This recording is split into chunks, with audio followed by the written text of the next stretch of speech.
Welcome to NPTEL MOOC on fiber optic communication systems and techniques. In this module, we will look at a very important device. We learn the fundamental principles of this device and introduce some aspects of noise analysis of this device. We will have to say more about this device when we have already started talking about communication systems, but this device is such an important device in not only communication systems, but in any place where you deal with light, and that device is a photo detector. Photo detector is usually the contraction of two terms, photon and detector. Photon of course refers to light, and detection usually means converting this light energy into electrical energy. It is not necessary that this is the only way to convert, or this is the only conversion that is possible. You can also convert light energy to thermal energy and convert thermal energy usually to electrical signal further. So, you do have different types of energy transduction happening, but in the case of communication systems, in optical fiber communications or in just general optical communications, when we say photo detector, we normally mean that you are converting optical signals into electrical signals. Of course, the reason why you need to do this is very clear. Your information originally started off in the electrical domain, and you, after converting this information using a laser as a carrier into the optical domain and propagating it over the fiber, and after processing it, when you come at the input of the receiver, you want to extract the information back into the electrical domain, and you do that by putting up what is called as a photo detector. This is the circuit diagram or a circuit representation of a photo detector. This symbol that you see is a PN junction, and don't be worried that it is something else. It is actually a PN junction modified slightly to obtain what is called as a PIN junction. PIN stands for, in the I in this P and N stands for intrinsic region. Okay. So, this is your, otherwise you can of course also use a simple PN junction, but these are not that efficient. So, you add an extra layer of I junction. So, technically this should actually be called P plus I N plus, because the region surrounding the intrinsic region will be doped very heavily, so that the depletion region actually extends far into the other side as well. We will see why that is so. Now, because this is a PN junction, there is a certain resistance associated with that, okay, and there is also a certain capacitance. So, this is how the circuit representation would look like for a bare photo detector, as it is called as a bare photo detector, and PD is my symbol to denote that this is a photo detector. But when you package it, when you bond it, when you put the wires or leads out of it, you normally also have to deal with some amount of inductance, package inductance as it is called, and there could also be some amount of parasitic capacitance.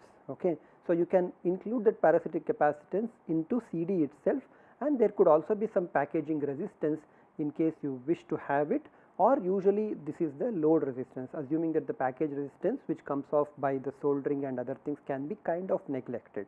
Okay. So, this is how you would actually have a complete circuit representation of a photo detector, or at least most representation of a photo detector. Now, I have said that photo detectors are PN junctions. So, clearly I will have a P junction, and or rather I will have a P material, and then I will have an N material. Below them will be some sort of a substrate, and then you have to launch light into this junction. Okay. But before we can do so, let us ask this question and give you 1 minute of time to kind of pause the video and see for yourself whether you will be able to answer this question. Should I forward bias the photo detector, or should I reverse bias the photo detector? What do you think? Well, if you have paused and thought about it, you would quickly realize that I should not forward bias the photo detector. The reason is very simple. If you go to what is this PN junction, you will again encounter your familiar conduction band and the valence band. I am of course assuming that this is a direct band gap material. For example, the most popularly used detector in the 1550 nanometer range or 1.55 micrometer optical communication range is this InGaAs P photodiode. It can be grown on the same substrate of InP, and this gas is a direct band gap material. So, InGaAs P is an alloy which has a very good efficiency, and it can actually work at 1550 nanometer or 1.55 micrometer. So, this I am assuming that this is a direct band gap material. It makes our life little simpler, the efficiencies are better, and things are actually much simpler to understand without the involvement of any phonon, which would otherwise be the case for a indirect band gap semiconductor. So, in this direct band gap semiconductor, if I forward bias the photodetector, then I would actually have created an inversion, or essentially have created electrons in the conduction band, a large number of them, because I am forward biasing this, and then I have this empty states in the valence band. But now when you apply light, there is good chance that these fellows will actually be recombining, okay, and even before you apply light, because of the forward bias, there is actually a large amount of current that is flowing, right. So, if you look at the characteristic of the current to voltage of a photodiode, you would see that just a small amount of bias is sufficient for a large current to flow through. And when you launch optical signals, then instead of optical power being absorbed and then you get something like this, you actually start getting more optical power, okay, and because it is depleting, and the current would actually reduce, okay. This is not a very nice way of finding out what is the amount of power that you have sent in, because you are trying to deal with this change in the current, which may be very hard to do so, especially given the fact that most of the light that you incident on the photodetectors happens to be in the communication regime, where light power is actually quite weak, okay.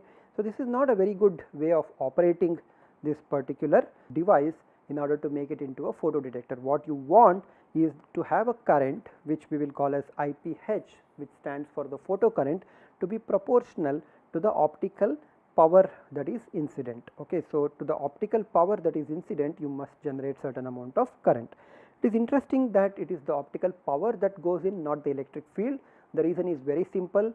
Power is proportional to intensity, intensity is proportional to the photon energy, and it is the energy which is the determining factor to take the electrons from the valence band and to the conduction band. So, it is the energy which goes in, and energy is of course proportional to power, and therefore, the photocurrent is actually proportional to the optical power, okay. The proportionality constant indeed is called as responsivity.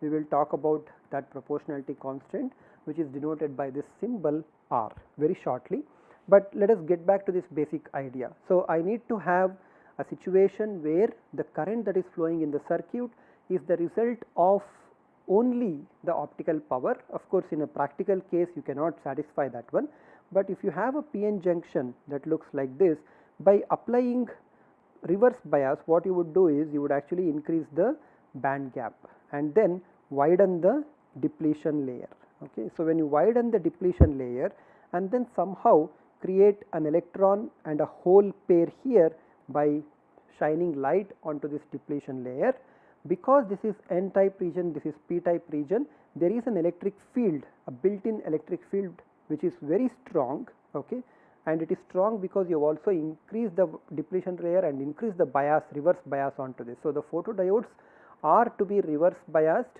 so that no current or very little current, which is called as the dark current when no illumination has taken place, onto the photodetector, and this dark current is also sometimes called as the reverse saturation current of a PN junction. So, only this current flows when there is no illumination or the photodetector is not illuminated. But once the photodiode is illuminated and you realize that there is already an electric field that goes from or points from the N type material to the P type material, any electron hole pair that is generated in the depletion layer will very quickly attain a large velocity. So, electrons will attain or saturate its velocity or reach its saturation velocity, which is VE sat, which is proportional to the mobility of the electron and the applied electric field, the value of the applied electric field. And then similarly you have VH sat, which is again proportional to the mobility of the hole and the applied electron, with the result that they will quickly be accelerated onto this side. So, the electrons will move away from the region or away in the opposite direction as the electric field, holes will move into the same direction where they will combine with the appropriate minority carriers that exist, and the diffusion will then further take them away from the regions N and P. Of course, if you keep the regions N and P quite small, then most of the electrons and most of the holes which are generated in the depletion layer will quickly come back to the wire and constitute a current in the direction from N to P. Okay. So, if you look at the VI diagram of a photodiode, you will actually see something like this. So, this is how you would see. Please note that the scales here are typically in milliampere and typically in microampere, which means that the dark current is quite small. It is usually, the reverse saturation current is usually in microamperes or even less than that in very good photodetectors, because photodetectors do not want to have lot of dark current. And as the reverse bias increases initially without any illumination, it is only the backward, or it is only the dark current which is flowing. But once illumination happens, once you illuminate light, you will actually see that the characteristic curve drops down. Okay. This increase is because of the illumination. So, which means that for the same bias here, the current has increased from the value which was just the dark current to the photon current or the photo current IPH. Okay. This region is also very interesting, because in this region you have V to be positive whereas I to be negative, so that the product V and I, which is the power, electrical power, is actually negative. Now, negative electrical power means that it is actually generating power, and this is the region where the solar cells are actually operated. So, a solar cell is operated in this quadrant. I do not know which is, so this is the fourth quadrant, yes. So, this is first, second, third and fourth, whereas the third quadrant is the quadrant where the photodetectors are operating. So, this is how you actually have a simple PN junction, and the reason why you will actually get photocurrent. But that is not how a device would look. A device would look something like this. So, you have a reasonably doped P plus region, and then there is an N plus region. There might be some substrate as well, and these regions are actually metallized here. So, there is a metal here somewhere sitting down, so that you can actually make contact. So, you will have contact regions here, so that you can apply the appropriate bias voltage. Okay. So, this is how it would be, and there would be usually a small layer of anti-reflection coating, and light would come in from this side. So, you would illuminate from the top, so that the lights would actually propagate through and create an electron and a hole pair. Now, this region would normally be the depletion region, and because of heavy doping on both sides, the depletion region is quite wide. Okay. The width of the depletion region is W, or we will call this as Wj. J stands for the junction. So, any electron hole pairs which have been generated on an average will pass through Wj, and they would pass through with a certain transition time or transit time, which is dependent on the saturation velocity. It turns out that the saturation velocity of the electrons is larger than the saturation velocity of the holes. So, holes are more slower, electrons are faster compared to holes, and if it was possible to just have only electrons contributing to the current, then the device speed could be improved, and it is in fact possible to actually have those type of photodiodes. They are called as metal semiconductor metal photodiodes, okay, where the metal semiconductor and semiconductor metal junctions act like the Schottky junctions, which have only majority carriers. Usually this S is the N type semiconductor, and this is also possible. They also give you very high photocurrent for a given optical input, and they give reasonably large bandwidth as well. But let us get back to this semiconductor based thing. So, the transit time will be some Wj by Vsat, but because this has a certain area, the junction has a certain area, there will also be a capacitance because of this. The capacitance is of course given by some epsilon 0 A by Wj. We may also want to put in some epsilon j just to indicate the relative permittivity of the junction itself, and it is interesting to note that capacitance is inversely proportional to Wj. Okay. And because there is a capacitance, and usually the load resistance is much larger than any other resistances in the circuit. So, you have RLCJ time constant also into the picture. So, your bandwidth is getting limited by two factors, one is tau RC and the other one is tau TR. The overall time delay can be given as the overall time delay can be given as the square root of the sum of these two effects. Okay. Why do we do the sum of these two effects? Because we know that these two are independent processes, kind of independent processes, because the transit time depends on Wj, but the actual time is independent of what is the RC time constant. So, to a good approximation, these two can be considered to be independent effects, and the overall time delay can be written in this way, and the bandwidth can be approximately written as 1 by 2 pi t tau, and I am expressing of course this one in hertz unit. So, typical bandwidths are 10 to 40 gigahertz. High speed photodetectors can reach bandwidths of 70 gigahertz.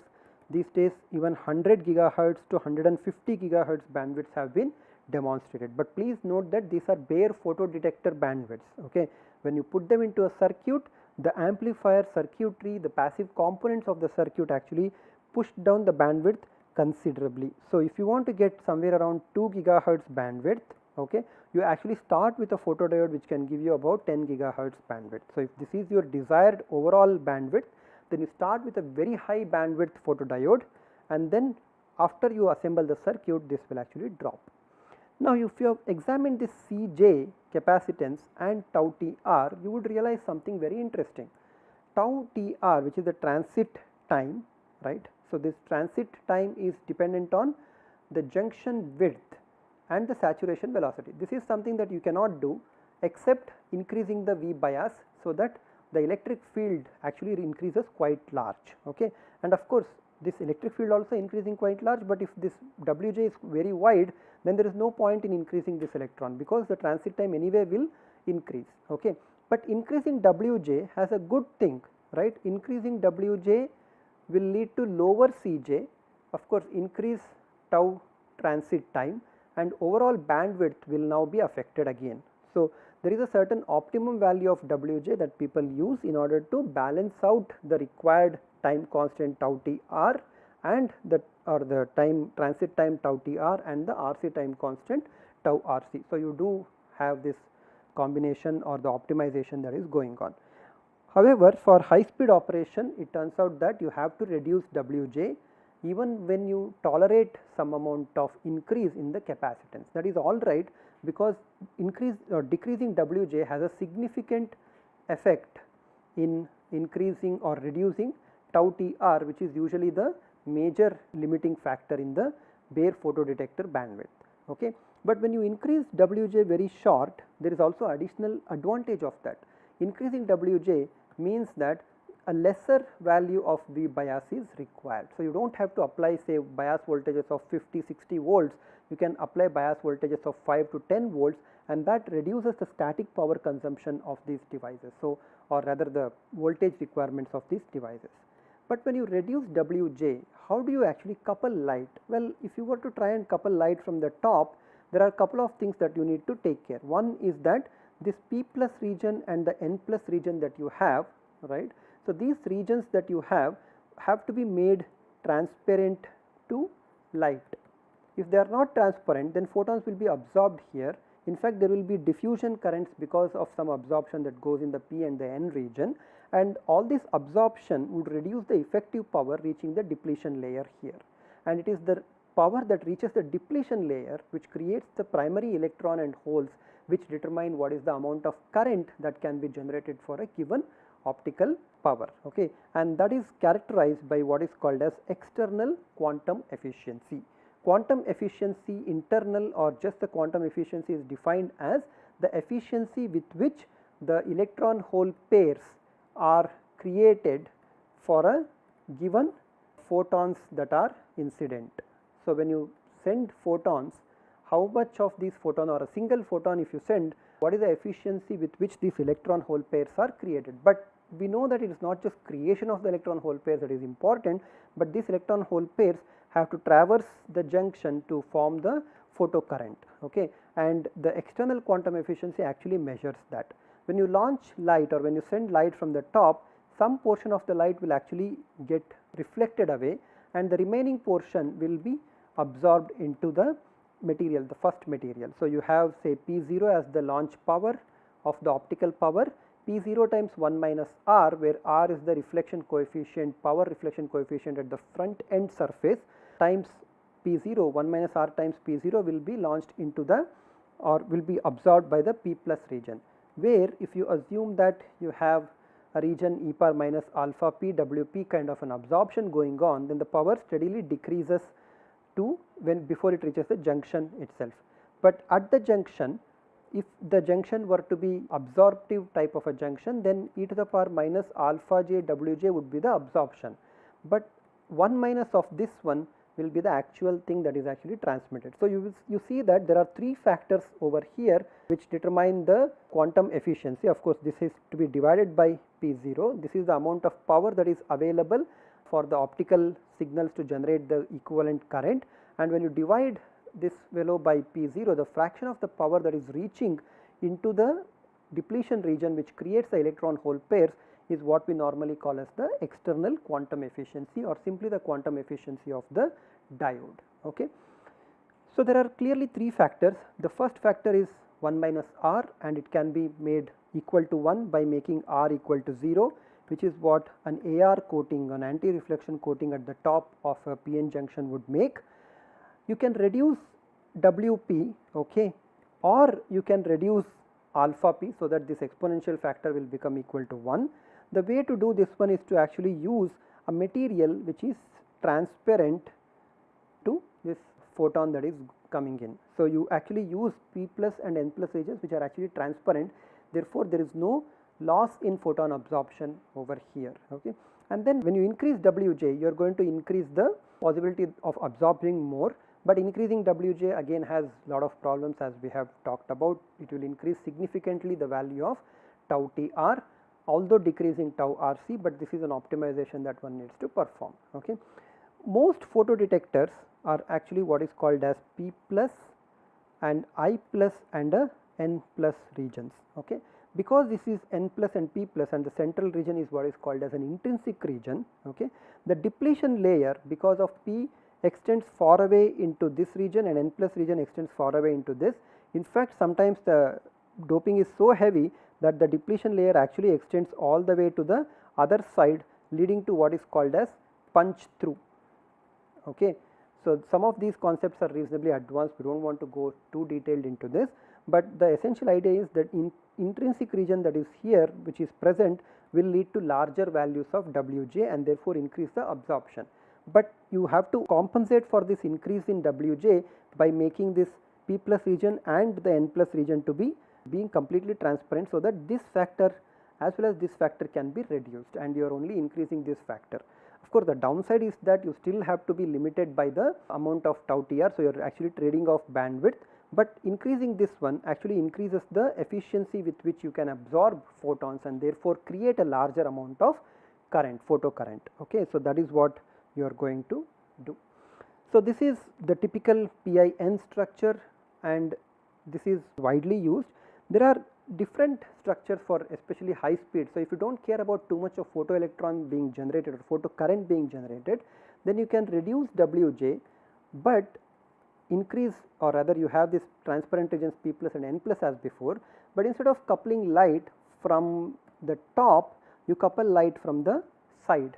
So, this is called as edge coupling, and you realize that if this is coming off from a fiber, the fiber core area is usually much larger compared to the photodetector size. So, what you do is you can actually put a taper which will take the light in a very structured manner and puts it into the junction directly onto this self, and here the optical wave would propagate along this way, while the biasing can be done vertically, and there is the problem with small Wj does not really arise with this particular structure. Okay. There are additional structures called as evanescent coupled photodetectors that is also possible to be used here in this context, but those are some advanced photodetector situations that we do not want to cover in this course. We do want to cover the noise statistics of this photodiodes, but that we will be doing it in the next module. Thank you very much.